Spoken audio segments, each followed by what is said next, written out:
Ito mainit na balita. Ang game kung saan natakot ang New Zealand coach na si Jude Flavel sa Gilas with Kai Sotto playing against them. Tara at i-breakdown natin ang sistema at plays ni Coach Tim kung paano niya natalo ang Tall Blacks.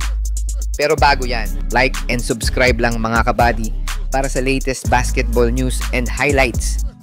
First play, it was designed for JB to attack the basket para malaman niya ang depensa ng mga Kiwis sa gitna. All eyes ang Tall Blacks kay JB kasi alam nila na si JB ang primary scorer ng Gilas. Scotty set a screen so JB can switch to a smaller opponent. Kai Sotto and Junmar are on the lookout para sa box out sa ilalim. Luckily, naipasok ni JB ang basket sa double team na binigay ng Tall Blacks.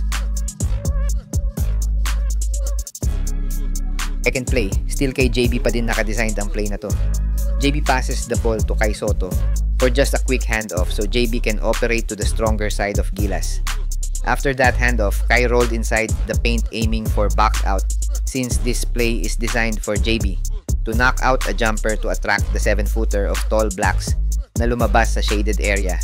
And if JB missed the shot, nandun na si Kai for an offensive rebound since napalabas na nila yung 7-footer sa ilalim and mismatch na yung mga rebounder nila kay Kai for a possible putback kung nag-missed man si JB. Next play, Gilas will try to use the triangle offense ni Coach Tim but walang option for JB to get the ball since malagkit ang depensa sa kanya ng bantay niya.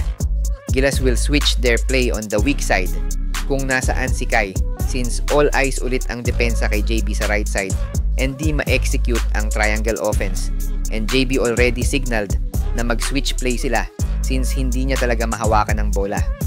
Now, here comes the second option. Dwight passes the ball back to Thompson to reset. Then Thompson gave the ball to Kai para makaroll si Thompson sa other side. Tall Blacks will just spoil Kai sa taas since alam ng Tall Blacks na mababa ang percentage ni Kai and yun ang talagang gusto nila na Kai will just take the shot outside. Kaya since walang option para mahawakan ni JB ang bola, JB will just cut under the basket while using Dwight and Junmar screen para mataranta yung Tall Blacks na play na naman to for JB.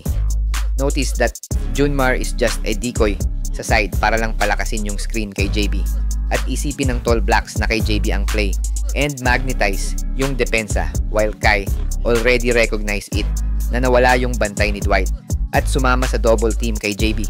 Kaya nalibre etong si Dwight sa corner for an open 3. Ito panoorin natin ang ibang magandang play ng Gilas kapag nasa loob ng court si Kai Sotto.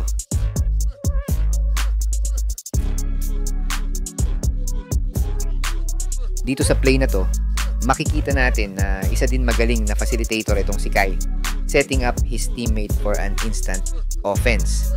Dito sa play na to, kitang-kita ni Kai ang mismatch kay JB sa ilalim and dito pa lang kitang-kita na natin ang difference pag wala si Kai. Kasi pag wala si Gaya sa play na to, for sure na kay JB na yung bola and iba ang magiging resulta. Next play, Kai setting up a screen for Scotty para mag-cut sa basket. Notice yung familiarity ni na JB and Scotty with the help of a bigger Kai. Yan yung pwede niyang maibigay sa Gilas to delay yung defense ng kalaban para makapag-set ng play yung mga guards ng Gilas. Ito panoorin na natin ang mga plays ng Gilas when Kai Sotto is inside the court.